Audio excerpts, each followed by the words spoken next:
जादुई मटका।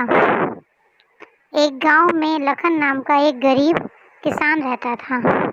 उसकी एक छोटी सी खेत थी जिसमें दिन भर कड़ी मेहनत करता रहता था। फिर भी उस बंजर जमीन में उसके और उसके परिवार के लिए खाने के लिए पूर्ण अनाज प्राप्त होता नहीं था।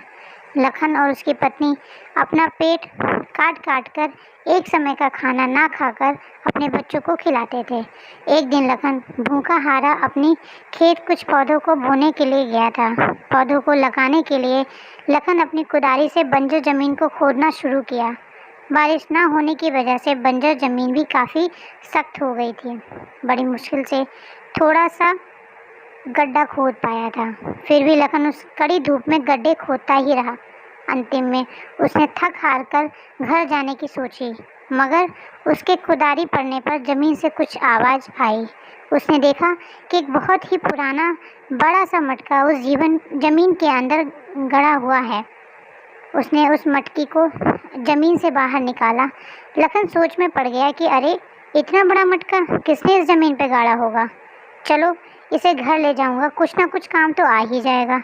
यह सोचकर लखन ने उस मटके पर ज़्यादा ध्यान ना देकर मटके को पास के एक आम के पेड़ के नीचे रख दिया और अपने काम में दोबारा लग गया। कुछ समय में कड़ी धूप पड़ने लगी। भूख और पानी प्यास से व्याकुल लखन पानी पीने के लिए पेड़ के नीचे रखे अपनी भोजन की पोटली के पास गया और लखन खाना खाकर थोड़े समय के लिए वहीं विश्राम करने लगा। जब लखन आम के पेड़ के छांव में सोया हुआ था, तभी उसके सर पर एक पका हुआ आम गिर जाता है, जिसे लखन उठाकर उस मटकी पे रख देता है। और जब थोड़ी देर में उठकर देखता है कि मटकी आमों से भरा पड़ा है, उसे देख लखन अचंभित हो जाता है कि इतने सारे आम इस मटके में आए कहाँ से। उसने सोचा, कोई बच्चे मस्ती करते हुए इस मटके में ढेर सारे आम को रख दिए होंगे। इस पर ध्यान न देते हुए लखन आम से भरे मटकी को उठाकर अपने घर ले गया। उसकी पत्नी उसे देखकर बहुत खुश हो गई और सारे आम को निकालकर एक जगह रखकर मटकी को रसोई के एक किनारे में रख देती है। और जब लखन की पत्नी सुबह उठकर देखती है कि मटका पूरा अनाज से भरा पड़ा है, उसे यकीन नहीं हुआ। वह अपने पति को चिल्लाई और कही, देखो, ये मटका अनाज से भरा हुआ है, ये कैसे हो सकता है। लखन को बात समझ नहीं आई। उसने सोचा, जरूर इस मटके में कुछ तो है, ये मटका साधारण तो नहीं हो सकता। इसलिए कल ये मटका आमों से भर गया था। इसका पता लगाने के लिए लखन ने मटके से सारे अनाज को निकाला और उसमें एक कद्दू को डाल के देखा। मटके से कद्दू भर गया। ये देखकर लखन और उसकी पत्नी बहुत खुश हुए और कहा, अरे, ये तो जादुई मटका है। और लखन अपनी पत्नी से कहा, भाग्यवान, लगता है भगवान ने हमारी सुन ली। अब हमारे दुख के दिन बीत गए। ये कहकर लखन भगवान को मन ही मन प्रणाम किया। उसके बाद लखन रोज उस मटके में कुछ ना कुछ डालता, उससे जो भी निकलता उसे बाजार में बेचकर खूब मुनाफा कमाता। इस तरह से लखन कुछ ही दिनों में अपने गांव का सबसे धनी व्यक्ति बन गया।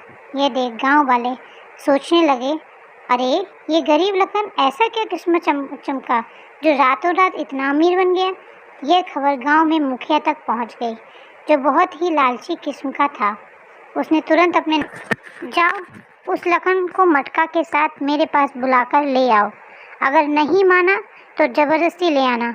मुखिया के आदेश पर उसके नौकर लखन के घर पहुंचते हैं। लखन को मुखिया का आदेश बताकर उसे मटका सहित मुखिया के पास ले आते हैं। मुखिया इस मटके को देख आश्चर्यचकित हो जाता है और कहता है, अरे, इतना बड़ा और इतना पुराना मटका, मैंने आज तक ऐसा मटका नहीं देखा था। मुखिया ने उसमें एक सोने के सिक्के डाल के देखता है तो उसमें से देखते ही देखते ढेर सारे सिक्के निकलते हैं। ये देख उसके नौकर भी लालच के मारे उस मटके को लेने का प्रयास करते हैं और उस मटकी पर सभी नौकर झपट पड़ते हैं, जिससे छीना छानी में मटका टूट जाता है। मुखिया के साथ साथ सभी नौकर भी मटका के टूटने पर दुखी और हताश हो जाते हैं। मटकी को टूटते देख लखन थोड़ा सा भी निराश नहीं होता है, क्योंकि वह इस मटकी का लोभी नहीं होता है। वह अपने परिश्रम के प्रति निर्भर रहता है। लखन को अब और कुछ चीज़ की कभी भी कमी भी नहीं थी। वह सुख से अपना जीवन व्यतीत करने लगा था। इससे हमें क्या सीख मिलती है? इस कहानी से हमें ये सीख मिलती है कि हमें कभी भी लालच नहीं करना चाहिए। लालच का फल हमेशा बुरा होता है। हमें अपने परिश्रम पर निर्भर रहना चाहिए और फल की चिंता किए बिना लगातार मेहनत करते रहना चाहिए। कहते हैं ना, सब्र का फल मीठा होता है। यदि आप लोगों को हमारी स्टोरी अच्छी लगती है तो प्लीज़ इस चैनल को सब्सक्राइब, लाइक एंड शेयर करें, ताकि मैं आप लोगों के लिए और भी ऐसी इंटरेस्टिंग स्टोरीज़ ला सकूं।